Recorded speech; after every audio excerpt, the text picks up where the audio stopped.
Segunda de Crónicas 13 al verso 15. Dice: si yo cerrare los cielos para que no haya lluvia, y si mandare a la langosta que consuma la tierra, o si enviare pestilencia a mi pueblo, si se humillare mi pueblo, sobre el cual mi nombre es invocado, y oraren, y buscaren mi rostro, y se convirtieren de sus malos caminos, entonces yo oiré desde los cielos, y perdonaré sus pecados, y sanaré su tierra. Vamos a hacer una oración más, mis hermanos. Padre, te damos gracias por la oportunidad, Señor, de estar ante tu palabra, Señor. Queremos pedirte que tú bendigas, Señor, esta porción de tu palabra, de tal manera que nosotros podamos entenderla, Señor, de tal manera que tu palabra pueda tener un impacto en cada uno de los que estamos oyéndola, Señor, de tal manera que tú puedas obtener el resultado, el fruto, Señor, por el cual tú la envías, Señor. Tú conoces, Señor, la incapacidad tanto del que habla como de los que oyen para cualquier propósito divino, Señor. Por eso rogamos tu intervención, Señor. Rogamos la obra poderosa, la obra milagrosa de tu Espíritu Santo, Señor, para que al hablar tu palabra, Señor, tú puedas usarla con tu Espíritu, Señor, como una espada, Señor. Una espada que penetre profundamente en nuestros corazones, Señor. Una espada que nos revele cada vez más tu carácter, Señor. Una espada que cambie aquellos aspectos de nuestra vida, Señor, que necesitan ser transformados, Señor. Ayúdanos, Padre. Lo suplicamos en el nombre de nuestro Señor Jesucristo, Señor. Socórrenos. Como cantábamos, ¿a dónde iremos, Señor? Si solo tú tienes palabras de vida, Señor. A ti venimos en esta mañana queriendo escuchar, Señor, tus palabras de vida, Señor. Lo pedimos, Padre, en el nombre de tu Hijo Jesús, Señor. Amén. Mis hermanos, yo creo que tal vez no existe en el Antiguo Testamento y principalmente en el libro de Segunda de Crónicas un pasaje más conocido por nosotros que el que acabamos de leer. Vamos a estar considerando este pasaje con el propósito de hablar un poco de la restauración de Israel en el sentido histórico, pero también vamos a verlo cómo eso se puede aplicar a nuestras vidas. Para situarnos en el libro Segunda de Crónicas, que es uno de los escritos que llevó a cabo Esdras el escriba, tiene el propósito de narrarnos la historia de los reyes de Israel después de David. Comienza con la historia de Salomón, se centra principalmente en la edificación del templo. El contexto inmediato es cuando Salomón ora y dedica el templo a Dios, y Dios se le aparece por segunda vez y le responde. De allí en adelante el libro de Crónicas nos va a mostrar la historia de todos los reyes del reino de Judá, tanto sus victorias como sus caídas. Ahora, este pasaje, como decíamos, es la respuesta de Dios a la oración de Salomón. La oración de Salomón es: Señor, dedicamos esta casa que ellos habían durado años edificando, el templo de Jerusalén, y te pedimos que cuando tu pueblo pecare, o cuando vinieren guerras, o hubiere hambre, si tu pueblo se volviere a ti y orara en dirección a esta casa, tú nos oigas, Señor, y tú nos respondas. Así como sintetizando la oración de Salomón. Cuando Salomón dedica el templo y ora de esta manera, inmediatamente se le aparece Dios en esos días y le responde. Y la respuesta es este pasaje. Y en este pasaje nos vamos a dar cuenta que la restauración del pueblo de Dios, cuando había venido el pecado, cuando había venido la desobediencia, realmente podía suceder si ellos oraban. Y porque Salomón decía: si oramos, Señor, tú nos perdonarás, tú te volverás a nosotros, tú nos restaurarás. Y Dios le va a decir: sí, si ustedes oran, yo voy a sanar su tierra. Pero esa oración o esa búsqueda de Dios tiene que tener unos ingredientes. Y ahí es donde nosotros vamos a ver en este pasaje qué ingredientes Dios le habla a Salomón para que haya una verdadera restauración. Algunos llegan a decir que Esdras en este pasaje prácticamente hace un resumen de todo el pensamiento del Antiguo Testamento. O sea, lo que vamos a encontrar de alguna manera no es solo una condensación de lo que es el libro de Crónicas, sino casi de todo el pensamiento y de la revelación de Dios para su pueblo en el Antiguo Testamento. Y es obvio, hermanos, como dice Pablo en el libro de Corintios, lo dice Pablo también en el libro de Romanos, que todas estas cosas se escribieron también para nosotros, para aquellos que hemos alcanzado los últimos tiempos. Entonces, mi propósito al leer este pasaje es poder considerar aquellas condiciones que Dios le pone a Salomón como aspectos vitales, fundamentales e importantes cuando Dios quiere restaurar a su pueblo. Era obvio que Israel en aquellos tiempos sufría de muchos aspectos, tanto naturales como espirituales, como nacionales, como religiosos, cuando ellos entraban en desobediencia a Dios. Entonces, esto que le va a decir a Salomón el Señor, usted lo va a ver de aquí en adelante en todos los capítulos del libro de Segunda de Crónicas.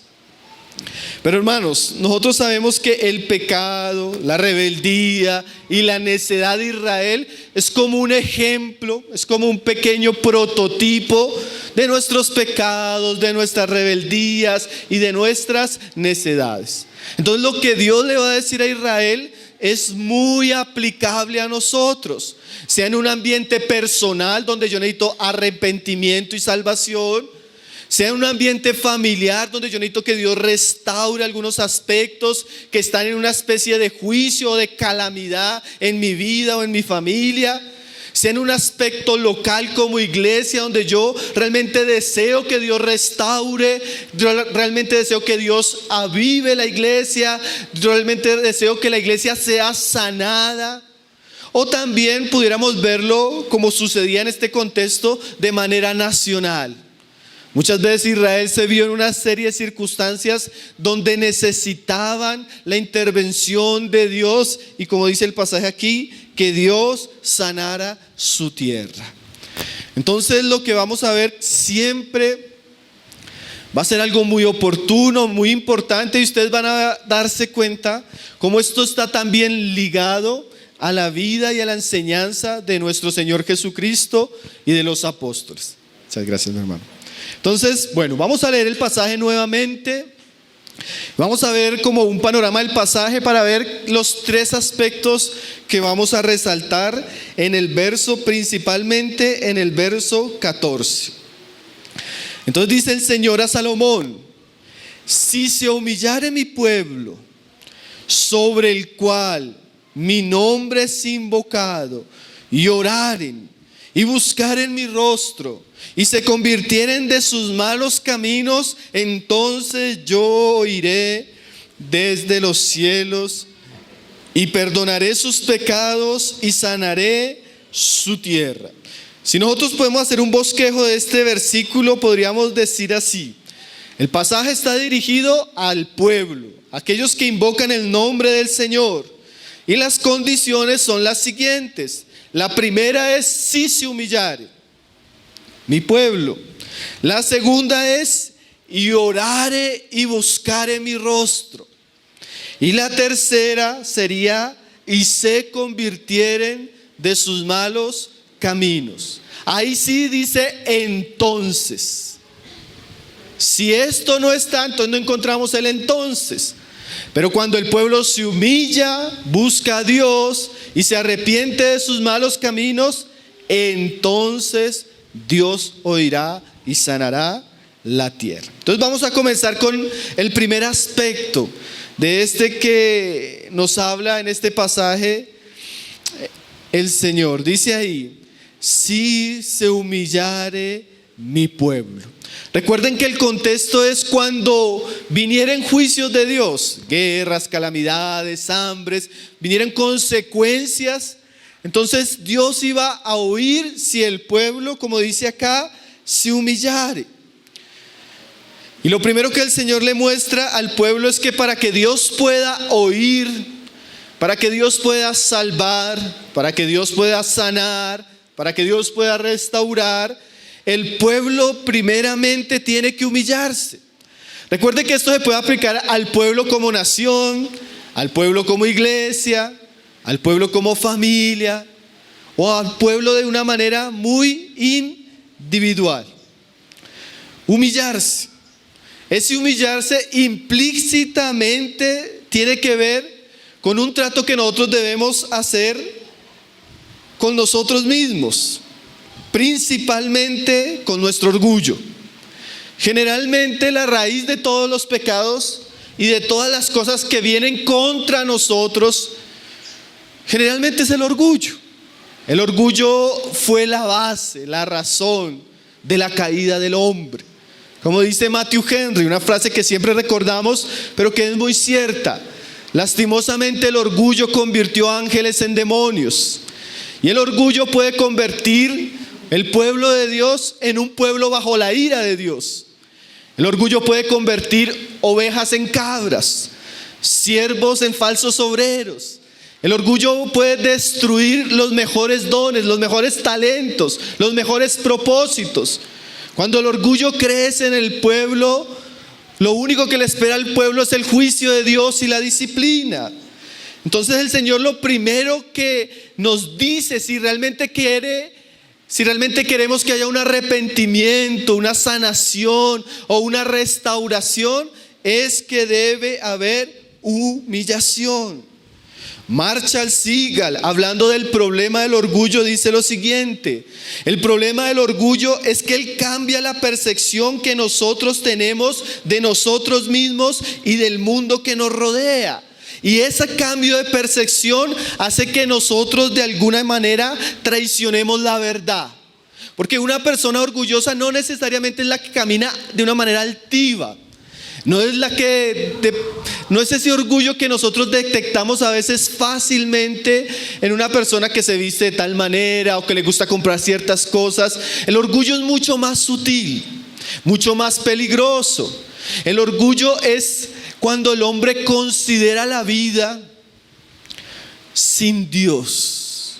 Cuando el hombre cree que él puede vivir por sí mismo, para él mismo, poniendo sus propias condiciones, aun siendo a un lado pues la verdad de que Dios existe, la verdad de que Dios es soberano y la verdad de que Dios demanda de sus criaturas que anden de cierta manera delante de Él por su palabra. Entonces nuestro hermano sigue diciendo, Marshall Segal dice, el orgullo paraliza nuestras almas y nos mantiene tan centrados en nosotros mismos que nos llega a maldecir. Nos arrastra hasta la muerte y nos hace pensar falsamente que podemos tener el control de todo. El orgullo fija nuestros ojos en nuestras necesidades, nuestros planes, nuestros dones, nuestro esfuerzo, nuestros problemas, en nosotros mismos, de tal manera que nos olvidamos de Dios, su grandeza y su palabra. El orgullo nos ciega. Y también, mire lo sutil del orgullo, y también elimina cualquier deseo o motivación para buscarle. Lo peor de todo, dice nuestro hermano, acerca del orgullo, es que el orgullo genera una falsa confianza y una segura destrucción. La persona orgullosa es una persona que confía en sí mismo, en sus esfuerzos.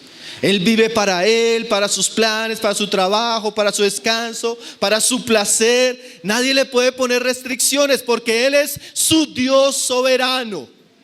Y cuando las personas, las familias, las iglesias o la nación viven de esa manera altiva, nos alejamos rotundamente de Dios, hermano. Y ahí es donde vienen las calamidades. Ahí es donde vienen las tristezas. Ahí es donde vienen una serie de situaciones que Dios permite para despertarnos. Por eso este pasaje es: cuando venga el ejército y los invada, o cuando vengan plagas, o cuando no caiga lluvia, o cuando suceda esto y esto y esto, y ustedes me busquen. Y es tremendo, como dice C.S. Lewis, que el hombre lastimosamente no ve la mano misericordiosa de Dios en todas las bendiciones. Entonces Dios necesita usar la trompeta del sufrimiento para llamar nuestra atención. ¿Cómo no escuchamos con amor? ¿Cómo no escuchamos con bondad? Entonces Dios prefiere tener una nación quebrantada y en sufrimiento, que tenga la posibilidad de volverse a Él, que una nación próspera y condenada. Entonces Dios nos mueve el barco, nos cambia las condiciones y comenzamos a sentir que falsamente pensábamos que controlábamos las cosas. Porque una de las bendiciones de los problemas, de los sufrimientos, es que nos muestran que nosotros no controlamos nada, que no podemos hacer nada, que no somos dueños de nada. Entonces ahí, cuando Dios tiene a su pueblo en esa situación, lo primero que el Señor les dice es: necesitan ahora humillarse. Si se humillare mi pueblo. ¿Qué significa humillarse? Bueno, así como el orgullo nos aleja de Dios, la humillación nos acerca a Él. Así como el orgullo trae consecuencias, la humillación abre las puertas de Dios para nuestra vida. Literalmente la palabra humillarse, tanto en el Antiguo como en el Nuevo Testamento, se podía traducir rebajarse, o ponerse debajo, o derribarse, o inclinarse, o alinearse bajo alguien.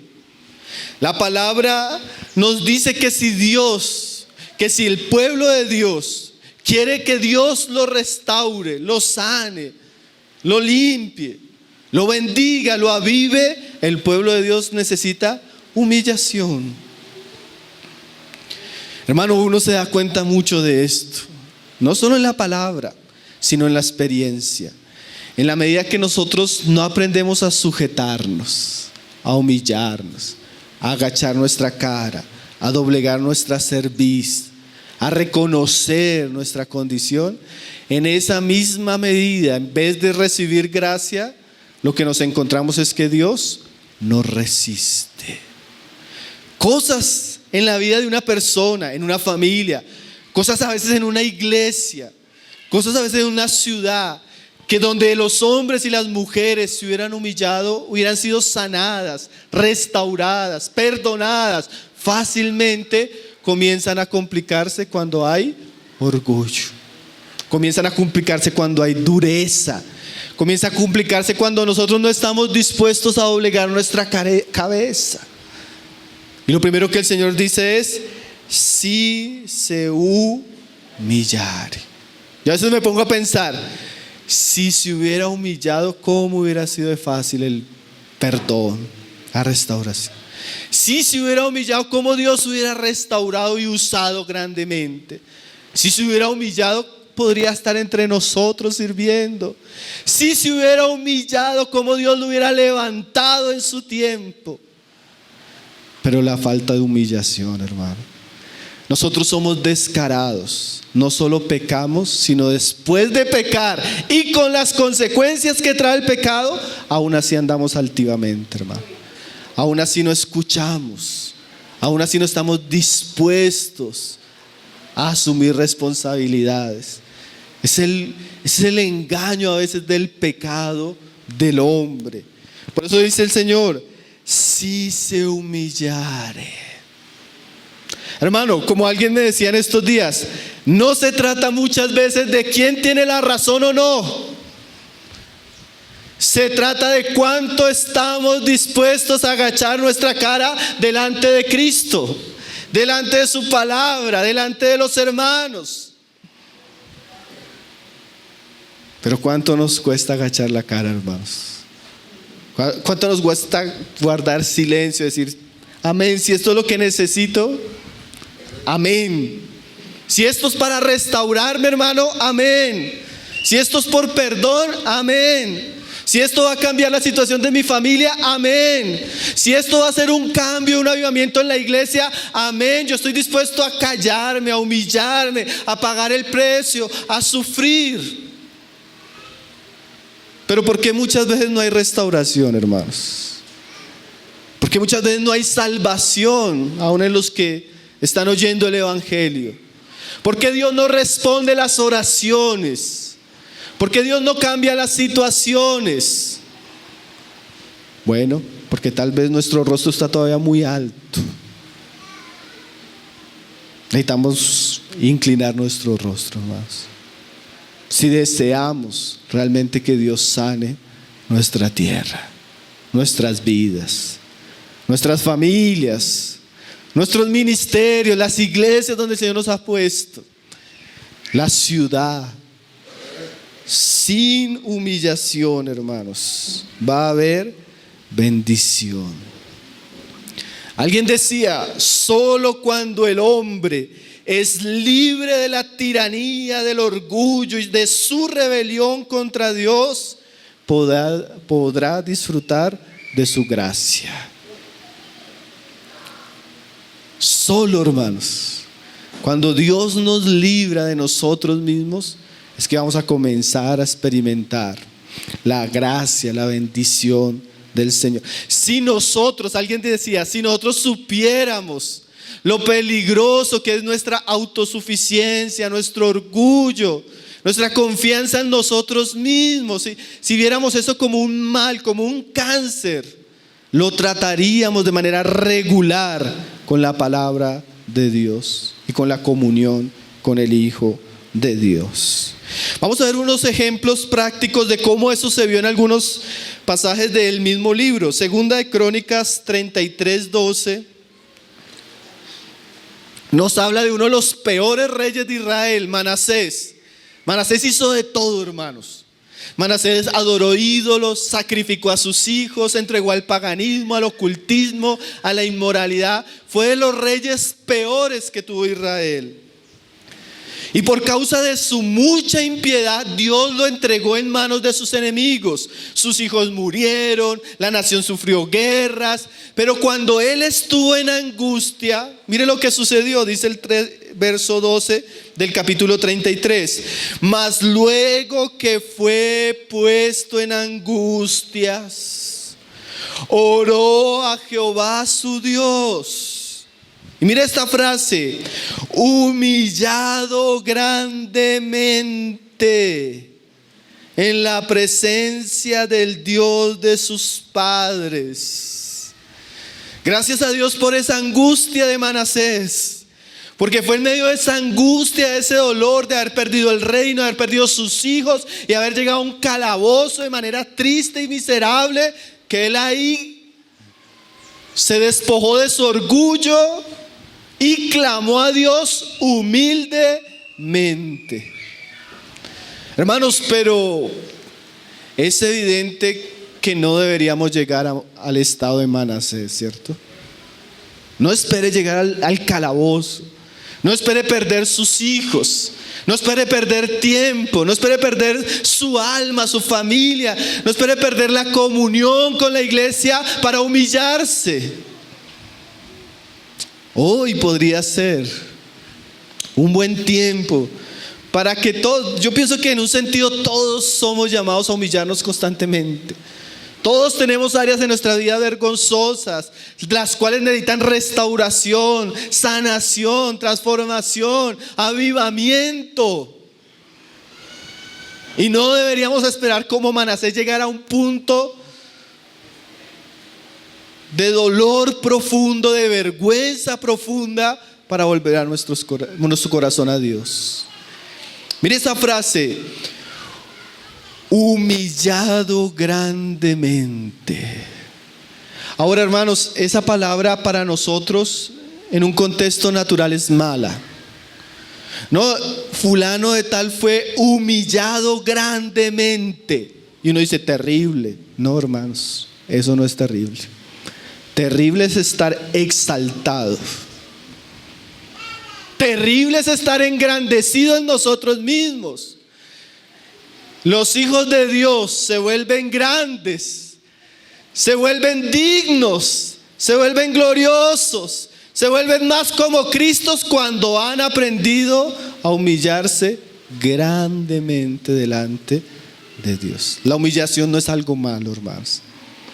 El salmista decía: bueno me es haber sido humillado. Alguien hace poco me decía: hermanos, que me están humillando. Él decía: hermana, en este momento eso es muy bueno para su alma.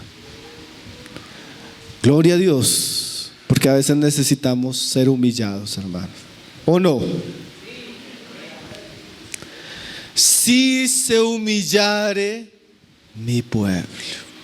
Gracias a Dios por las veces que Él nos ha doblegado. Ahora, hermanos, como decíamos, miren lo que sucedió. Humillado grandemente en la presencia del Dios de sus padres, y habiendo orado él, mire esa frase, fue atendido, pues Dios oyó su oración y lo restauró a Jerusalén. O sea, la restauración siempre va asociada a la humillación. Los hombres que se humillan delante de Dios, de la misma manera, como dice Primera de Pedro, humillaos pues bajo la poderosa mano de Dios, para que Él os exalte cuando sea debido tiempo. Entonces a veces necesitamos poner nuestro rostro en tierra y llorar y humillarnos y clamar. Generalmente es el comienzo de la sanación de nuestra vida espiritual, de nuestra salvación, de nuestra restauración en nuestro servicio a Dios, el comienzo de la restauración de la iglesia. Los hermanos han estado hablando bastante de cómo podemos hacer que las iglesias sean avivadas y restauradas, y hay muchos aspectos prácticos que habla la palabra. Mas sin humillación nada sirve. La altivez, el orgullo y nuestra autosuficiencia hace que la gloria y la presencia de Dios huya de nosotros. Dios solo usa hombres y mujeres quebrantados, humillados, humildes en su obra. Como decía Miguel Núñez, no hablemos de avivamiento sin arrepentimiento. No le predique a una persona de salvación sin humillación. Eso no existe en la palabra, hermanos. Siempre estos aspectos han sido parte del testimonio de Dios. Ahora, cuando los hombres se humillan, Dios los restaura. Segundo aspecto, entonces, si se humillare, primer aspecto, mi pueblo, sobre el cual mi nombre es invocado. Dice ahí, y oraren y buscaren mi rostro. Segundo aspecto, oración y búsqueda de Dios. Dios primero nos llama a humillarnos y luego nos llama a orar, a buscarle. Alguien decía, si no hay humillación, es difícil la oración, porque el orgulloso ora poco y se caracteriza porque él controla, manipula y es autodependiente. Pero el hombre quebrantado, el hombre que está en búsqueda de Dios, él se va a caracterizar por su vida de oración. Ahora, hermanos, como decíamos, esto es como una síntesis del libro y del Antiguo Testamento. Usted puede ver muchos pasajes donde el pueblo entró en épocas difíciles, terribles, peligrosas. Pero cuando el pueblo con sus reyes buscaban a Dios y oraban, las cosas cambiaban. Vamos a ver un ejemplo ahí en el capítulo 15, verso 1. En mismo Crónicas, donde el Señor le habla al rey Asa. Eso lo estuvimos estudiando con los hermanos de la iglesia ahorita a final de año. Y es una palabra que va de acuerdo a esto, la importancia para ser restaurados de buscar a Dios y de orar, que esas cosas están juntas. No se puede buscar a Dios sin oración, y la oración tiene como propósito buscar a Dios. Entonces siempre van de la mano. Y mire la profecía que el Señor le dio al rey Asa en relación a esto. Segunda de Crónicas 15:1 dice: vino el Espíritu de Dios sobre Azarías, hijo de Obed, y salió al encuentro de Asa y le dijo: oídme, Asa y todo Judá y Benjamín, Jehová estará con vosotros si vosotros estuviereis con él, y si le buscareis, será hallado de vosotros. Entonces, generalmente Dios bendecía, restauraba a aquellos que le buscaban, aquellos que oraban. Y usted se va a dar cuenta que este rey, como otros reyes, tomaron muy en serio esas palabras. Buscaron a Dios y Dios se dejó encontrar de ellos. Buscaron a Dios y Dios estuvo con ellos. Y eso es una gran promesa, ¿no, hermanos? Que si nosotros oramos y le buscamos, le vamos a encontrar. Porque a veces pensamos que la oración es infructífera, o a veces pensamos que la búsqueda no va a tener un encuentro. Pero alguien usaba una anécdota o una alegoría simple para mostrarnos el principio que está en este versículo. Dice un hermano que una vez encontró un niño en la calle y el niño estaba todo angustiado. ¿Por qué lloras? Porque estoy buscando a mi mamá. ¿Cómo es tu mamá? Mi mamá es así, así, así, así, así. No te preocupes, tu mamá también te está buscando. Sigue buscando, porque yo la vi en la cuadra al lado, y cuando la busques la vas a encontrar. Hermanos, nosotros buscamos a Dios, pero realmente Dios es el que siempre nos está buscando. ¿Por qué no le encontramos? Porque no le buscamos. Porque no oramos y no le buscamos. Señor, pero ¿por qué esto y esto? Porque no le buscamos. Pero sí le buscamos. ¿Qué es buscar? Un diccionario decía lo siguiente: hacer todo lo necesario para encontrar o hallar a alguien. ¿Usted busca? ¿Usted hace todo lo necesario para encontrar?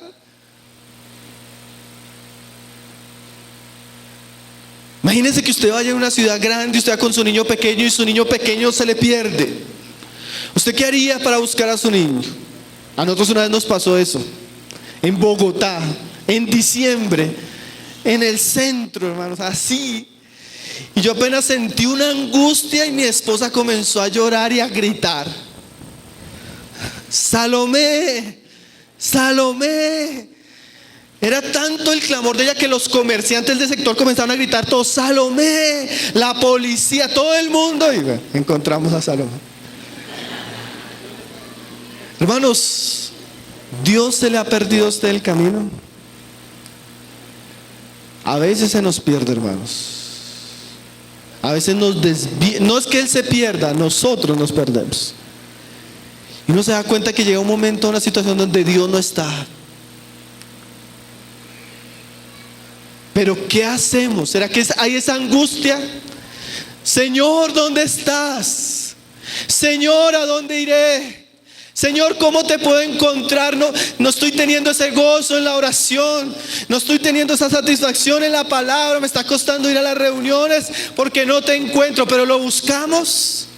Hay ese deseo, esa preocupación, ese si yo tengo que ir a Armenia, o si tengo que ir a Cartagena, o a dónde tengo que ir a buscarte, Señor, pero yo quiero encontrarte. Bueno, gracias a Dios la palabra dice que Él está muy cerca. No necesitamos cruzar el mar, ni atravesar montañas, sino que Él está cerca de nuestro corazón. Pero necesitamos buscarle. Usted se levanta y dice: Señor, hoy necesito de ti. Hoy voy a orar, voy a leer esta palabra, pero necesito encontrarte, Señor. Hoy voy a mi trabajo, tengo que estar con mi familia, pero quiero encontrarte, quiero conocerte, quiero experimentarte. Hoy voy a estar con los hermanos, con la iglesia. Yo quiero buscarte a ti. Hay esa búsqueda, hermano. Hay ese deseo. Ahora, si hay esa búsqueda y ese deseo, yo podría decirle con toda seguridad de que la promesa es que usted le va a encontrar. Si usted vino a buscar de Dios, usted le va a encontrar. Ahora, si vino a otra cosa, porque a veces venimos a otras cosas, ¿no, hermano? Por compromiso, o por los hermanos, o por la familia, pues tal vez eso lo encontremos. Pero qué pérdida de tiempo, hermanos, estar aquí y no encontrarnos con Dios. Estar aquí y no escucharle. Estar aquí y no aprender de Él. Estar aquí y no disfrutarle. Pero podemos tener seguridad de que si nosotros le buscamos, si hacemos todo lo necesario, le vamos a encontrar. El Señor usa en el Nuevo Testamento unas parábolas para mostrar las cosas que nosotros amamos y cómo las buscamos. Una mujer perdió un dracma. Haga cuenta, tiene 1.000.000 de pesos y perdió 100.000 pesos. Y esa mujer levantó la cama, la mesita de noche, corrió todo hasta que lo encontró. Un hombre iba con 100 ovejas, perdió una oveja y dejó las 99 hasta ir a buscar la oveja que se le había perdido. Un hombre tenía 2 hijos y uno se le perdió. Esos son ejemplos naturales de cosas que si nosotros las perdiéramos, las buscaríamos de todo corazón. Hermanos, ¿será que así nosotros buscamos a Dios? Si nosotros buscáramos a Dios como buscamos la plata, dice Proverbios. Si nosotros fuéramos dedicados con Dios como somos dedicados con nuestro trabajo, como amamos nuestros bienes, como cuidamos a nuestros hijos, ¿qué tipo de cristianos seríamos, cierto, hermanos? ¿Cuánta diferencia habría de nosotros? Pero miren lo que le dice el profeta a este pueblo: si ustedes le buscan, le van a encontrar. Hermanos, yo podría decirle a usted que si usted de todo corazón le busca, le va a encontrar. Una hermana le preguntaba a mi esposa hace un tiempo y le decía: hermana, es que no sé cómo hago para que mi hijo quiera buscar del Señor. Mi esposa le decía: hermana, ¿usted busca del Señor? Hay papás que quieren que sus hijas sean los hijos piadosos, que ellos no son como padres. Qué incongruencia, ¿cierto, hermanos? Entonces mi esposa le decía: busque usted primeramente al Señor, que usted lo pueda conocer, que su hijo pueda ver a Cristo en su vida.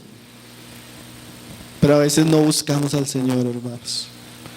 A veces buscamos tener un lugar, un ministerio, visibilidad, y eso llega, porque eso es parte de la vida de la iglesia. Pero esa no es la búsqueda que debe tener nuestro corazón. Nosotros debemos buscar a Dios, a Cristo, la comunión íntima, profunda, Qué bueno sería proponer. Este pueblo, ¿sabe qué hizo después de estas palabras? Hizo un pacto. Se reunieron todos, se pusieron de acuerdo que ahora en adelante ellos iban a buscar a Dios de todo corazón. Hay otro rey, creo que es Joram, que el versículo es corto y dice así: Joram prosperó grande y poderosamente porque preparó sus caminos delante de Dios. ¿Qué es preparar nuestros caminos? Señor, este año tengo el deseo de esto, quiero hacer esto, estamos trabajando en esto, deseamos comenzar esto, pero no queremos comenzar sin antes buscar tu rostro y tu voluntad para que tú nos guíes y si nos muestres que esta es tu porción para nuestras vidas. ¿Será que estamos buscando a Dios, hermano? Generalmente alguien decía: hacemos cosas, tomamos decisiones, vienen las consecuencias y ahí sí oramos. Ahí sí buscamos. Ya cuando estamos metidos en el...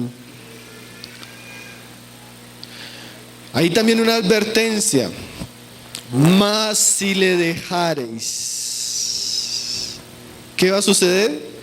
Él también os dejará. ¿Qué significa dejarle? Lo dejarle es lo contrario de buscarle, ¿cierto? Dejarle, la palabra hebrea se podría traducir dejar, abandonar. Mire esta palabra: aplazar. Después, Señor, más adelante, Señor. Ahí usted está, ¿qué? Dejándole. Aquí es como montar bicicleta: o estamos avanzando o estamos cayendo. O le estamos buscando o estamos descuidando esa búsqueda. O le estamos buscando o estamos desatendiendo ese llamado. O le estamos buscando o estamos soltándonos de Dios. Dice ahí: mas si le dejareis. Esta frase es terrible, hermanos. Él también os dejará. Terrible esas palabras. Y más terrible si usted lee todo el libro. Usted mira cada uno de los reyes que le dejó y las consecuencias que vinieron. Ahora, hermanos, eso no es solo historia. Uno a veces se da cuenta de las consecuencias tristes y lamentables de abandonar a Dios y abandonar su camino. Consecuencias temporales y consecuencias eternas. Miren lo que dice 2 de Crónicas 12:13, para ver solo un ejemplo de esto. Vamos a leer el pasaje y vamos a ver siempre un ejemplo de alguien que hizo esto. Aquí fue Roboam. Miren lo que se nos dice ahí en 2 de Crónicas 12:13.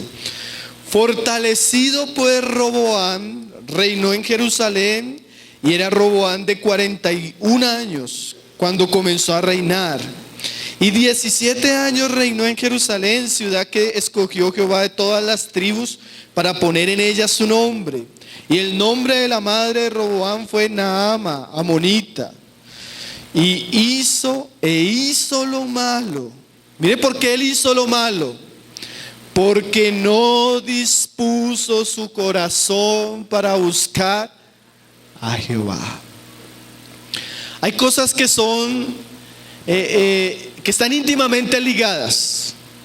En la medida que yo me acerco a Jehová y le busco, yo voy a estar buscando lo bueno, lo verdadero, lo eterno, las bendiciones. Y intrínsecamente yo me voy alejando de lo malo, del mundo, de las tentaciones. Pero lo mismo sucede al contrario. En la medida que yo me alejo de Dios y no dispongo mi corazón para buscarle, me voy acercando a lo malo, a la tentación, al pecado, a las malas amistades, al mundo y sus consecuencias. Roboam dice ahí que no dispuso su corazón para buscar a Jehová. Roboán era rey de Israel. Roboán tenía la palabra de Dios. Roboán tenía profetas. Roboán tenía el templo y todo el culto a Dios. Y aún así Roboán no dispuso su corazón para buscar. Terrible la obstinación de este hombre, ¿no, hermanos? Ahora nosotros tenemos más cosas.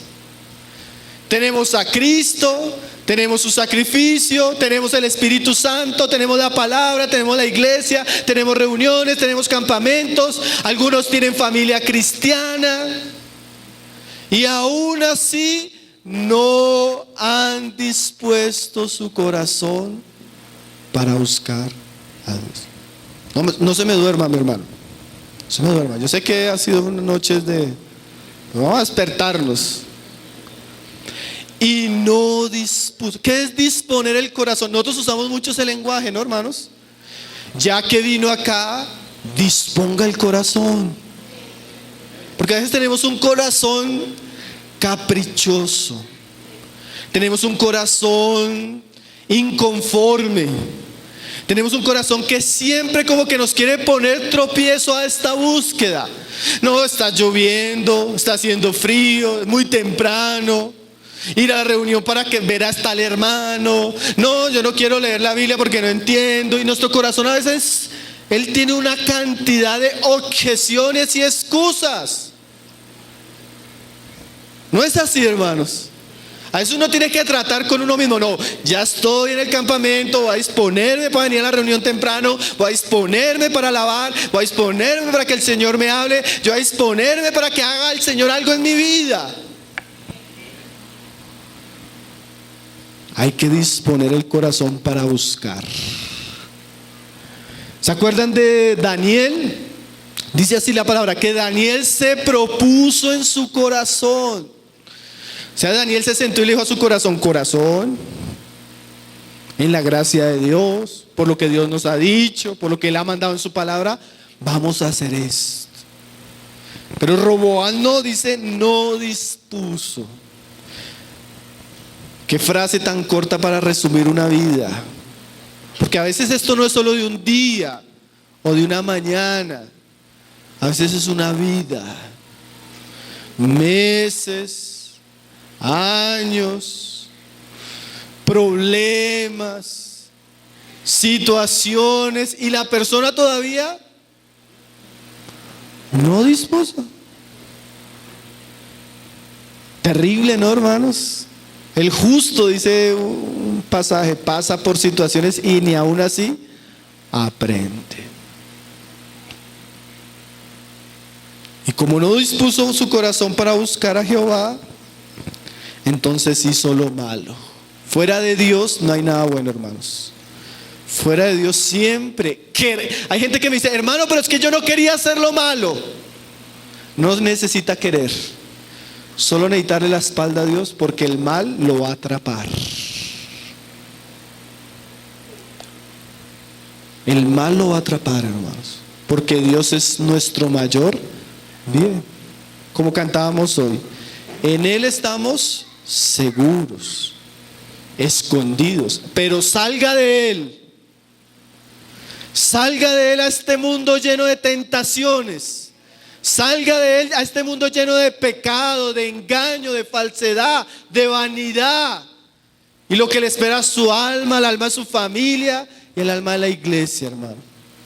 Lo que nos esperaría como iglesia si tomáramos la decisión de salir de Él y hacer las cosas por nosotros mismos, hermano. No nos espera nada bueno, hermano. Ahí sí, como dijo Matthew Henry, esos ángeles que terminaron en demonios son poco a lo que pudiéramos llegar a ser nosotros fuera de Él.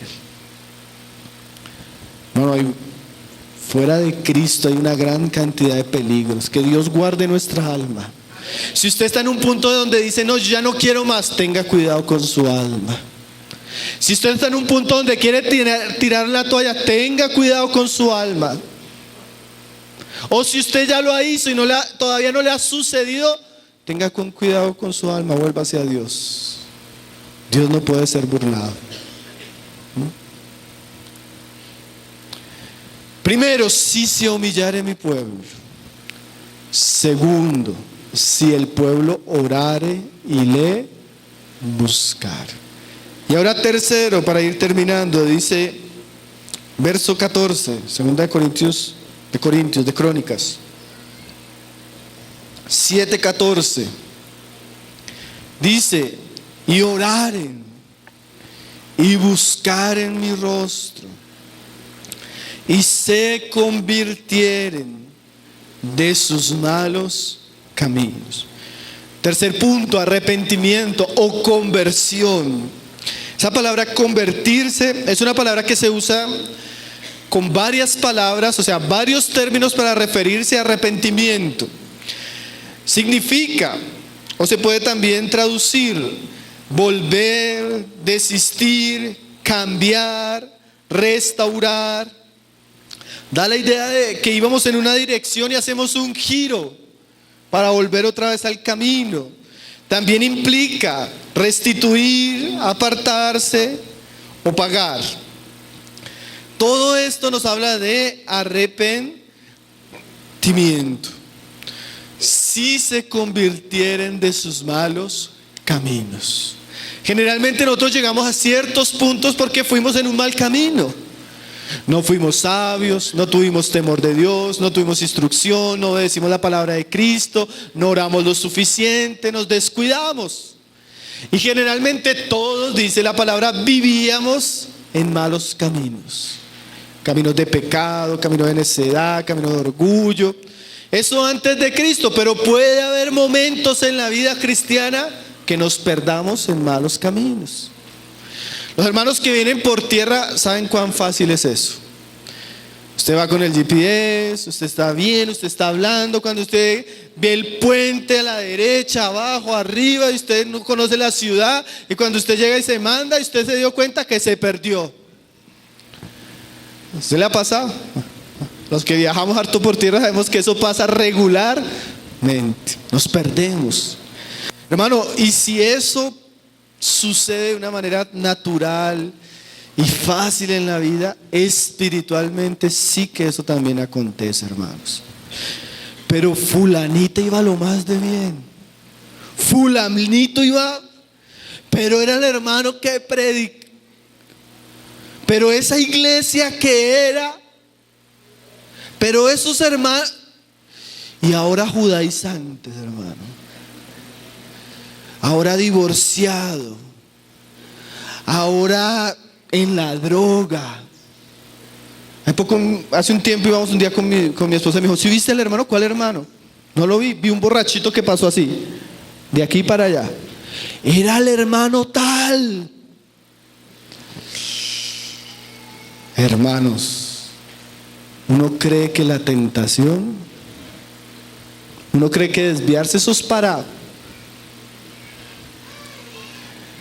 Hermano, uno no se imagina cómo la tentación, si no es tratada, como si no vivimos de manera íntegra, temerosa, en oración, en comunión con la iglesia, sujetándonos a la palabra de Cristo, exhortándonos regularmente y buscando la ayuda de Dios de manera regular. Hermano, hermana, usted, sus padres, sus hijos, sus nietos, hermano, uno se entera de unas cosas, hermano. No, hermano, es que mi papá es cristiano, lo más de bonito, pero un día solo me metí al cuarto, abrí el celular, me metí y llegué a ver unas cosas, hermano. Hermano, y no sé, ahora me gustan los hombres. Estoy luchando con eso, hermano. ¿En qué momento perdió el camino y se fue por otro camino? Si uno se pone a contar testimonios, hermano, de las cosas que le escriben, que da de consejería, hermano, usted no se imagina. En cualquier momento usted puede ir y terminó en Pereira y no en Armenia, hermano. Y a veces coger y buscar la rotonda y el retorno es fácil en el carro, pero espiritualmente a veces son años, meses. Una cosa a veces que usted dice, a veces hay gente que, hermano, difícilmente vuelve al lugar donde se perdió. En la experiencia es así, hermanos. Y no solo en la experiencia, lea el libro de Crónicas. Porque a veces los hermanos dicen, no, este hermano es muy exagerado. Hermano, usted no ha leído esos libros. Usted ve cada historia, hay historias que a uno le duele el estómago. En el devocional acabé de pasar por primera y segunda de Crónicas. Me dolía el estómago algunas historias, hermano. Que uno dice, uy, Señor, esto pasaba entre el pueblo de Dios. Cuando ellos se apartaban del camino que decía el Señor, además de humillarse, orar y buscar, le dice, y se convirtieren. Eso literalmente quiere decir dejaren, abandonaren los malos caminos. Yo no puedo decir que estoy arrepentido y que quiero seguir a Dios y sigo haciendo las mismas cosas. Eso se le ha llamado siempre en la historia de la iglesia, ¿saben cómo, hermanos? Falso arrepentimiento. ¿Usted recuerda a Faraón? Oren por mí, por favor, oren por mí. Y oraron, el Señor lo sanó y siguió haciendo lo suyo. ¿Un qué? Falso arrepentimiento. El verdadero arrepentimiento siempre nos debe llevar a apartarnos de aquellas cosas en las que nos perdimos. Si yo me alejé del Señor por una mala relación, si yo me alejé del Señor por una mala amistad, si yo me alejé del Señor porque dejé de orar, dejé de congregarme, si yo me alejé del Señor o mi familia se está alejando del Señor por esto y esto, ¿qué deberíamos hacer? Una reforma espiritual. Hay iglesias, hermano, que para que Dios pueda restaurarlas, muchas cosas tienen que cambiar, hermanos. Y a veces a nosotros no nos gustan los cambios, nos acostumbramos a los malos caminos. ¿Ustedes se han dado cuenta? Hermano, yo quiero dejar esto. Bueno, hermano, entonces tienes que hacer eso. Uy, no, hermano, todo eso. Hermanos, que quiero dejar la pornografía. Bueno, hermano, quita el internet y no le pague plan al celular y no meta computadora a su cuarto. Uy, no, qué radical, hermano. Qué radical. ¿Cómo Dios nos va a bendecir, hermanos? Creo que era Einstein el que decía: idiotez es seguir haciendo las mismas cosas y esperar resultados diferentes. A veces queremos que la iglesia cambie, queremos que la familia cambie, pero no tenemos un devocional, no oramos juntos, ni estudiamos la palabra con nuestros hijos. Queremos que la iglesia cante y nadie va a cambie y no vamos a la reunión de oración. Queremos que la iglesia cante y ni nos congregamos.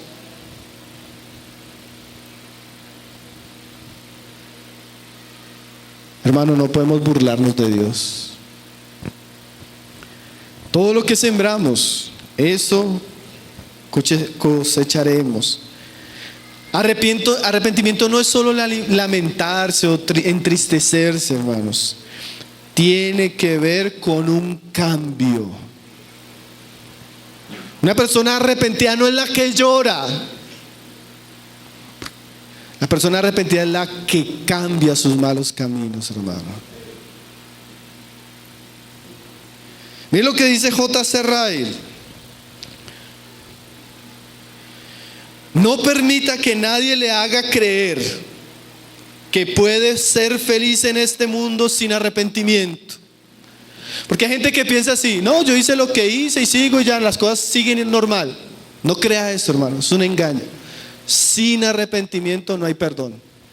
Sin arrepentimiento no hay salvación, hermano. Sin arrepentimiento no hay restauración. Entonces no crea eso, porque el mundo le dice a uno eso. ¿Sí? Dice él: oh no, cuanto más sigue sin arrepentirse, más infeliz será ese corazón. Cuando vaya haciéndose anciano y peine canas, cuando ya no pueda ir a donde iba una vez y disfrutar de lo que antes disfrutaba, la desdicha y el sufrimiento lo atacarán como un hombre armado. Escríbalo en las tablas de su corazón. sin arrepentimiento no hay paz. Dice él: espero ver muchas maravillas en el día final. Espero ver la gloria del Señor Jesucristo, millares de ángeles alabando, multitudes de hombres de todas las naciones redimidos, gozándose y cantando en su presencia. Espero ver muchas maravillas en ese día. Pero estoy seguro de que una cosa no veré. No veré a ninguno en cuya vida no hubo arrepentimiento. Tenga seguro eso, hermano. No va a haber ninguno que llegue a la gloria sin arrepentimiento, hermanos, y fe en Cristo. Necesitamos abandonar nuestros malos caminos, hermano. Si no, no vamos a encontrar a Dios, su bendición, su restauración. Termino con un ejemplo de un rey, Josías. Ese sí lo vamos a ver en Segunda de Reyes, porque el pasaje de Crónicas es muy corto y no nos dice esta frase. Segunda de Reyes, que es el libro anterior, capítulo 23, verso 25, dice lo siguiente. Esta frase es preciosa, hermanos, una frase que contiene tanto contenido. Segunda de Reyes 23, 25 dice: no hubo otro rey antes de él.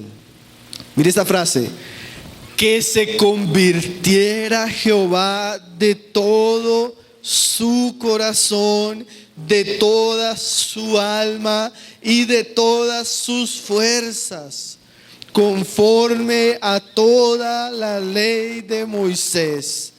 Ni después de él nació otro igual.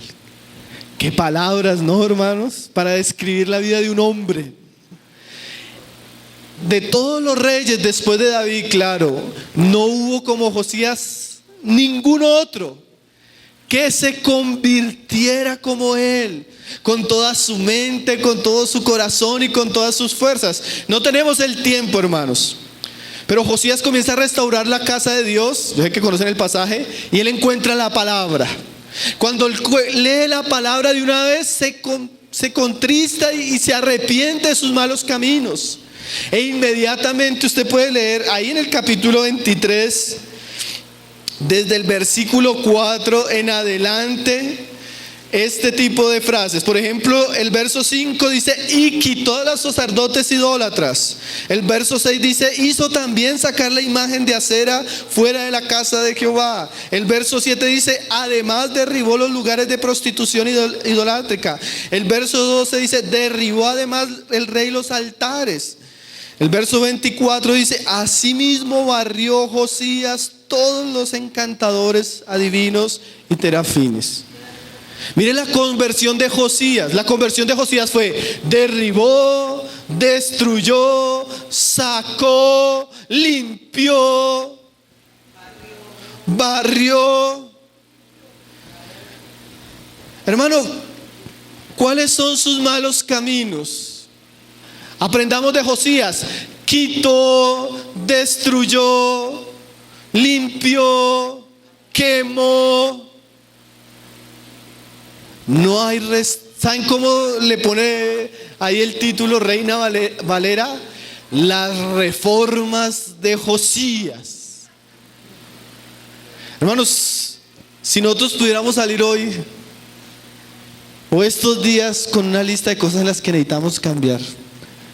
Señor, yo he descuidado mi vida de oración, dedico mucho tiempo a la televisión, ahora me la paso más practicando un deporte que orando, leyendo tu palabra. Ahora dejé de ir a la reunión de oración por esta vanidad. Ahora frecuento tales amistades, estoy escuchando tal música, estoy hablando de esto, estoy en esto. ¿Cuáles serían sus reformas? ¿Será que podría decir como: quitó, derribó, destruyó? Ahora, lo que sí es cierto es que sin abandono de los malos caminos no hay un verdadero arrepentimiento, hermanos. Que Dios nos pueda dar de ese corazón que tú Josías, para buscarle. Vamos a volver para terminar en el pasaje donde comenzamos. Dice 7:14 de Segunda de Crónicas: si se humillare mi pueblo. Hermano, uno se da cuenta que muchos de los males que nosotros vivimos es por falta de estas cosas. Falta de humillación, falta de orar y buscar el rostro del Señor, y falta de abandonar nuestros malos caminos. Porque ciertamente cuando esto está delante del Señor, entonces Él va a oír desde los cielos y va a perdonar nuestros pecados y va a sanar nuestra tierra. ¿Cuánto necesitamos ese perdón, hermanos? ¿Cuánto necesitamos esa restauración? Ahora el Señor nos dé ese corazón que tuvieron aquellos que le buscaron, que se humillaron y que se arrepintieron de sus malos caminos.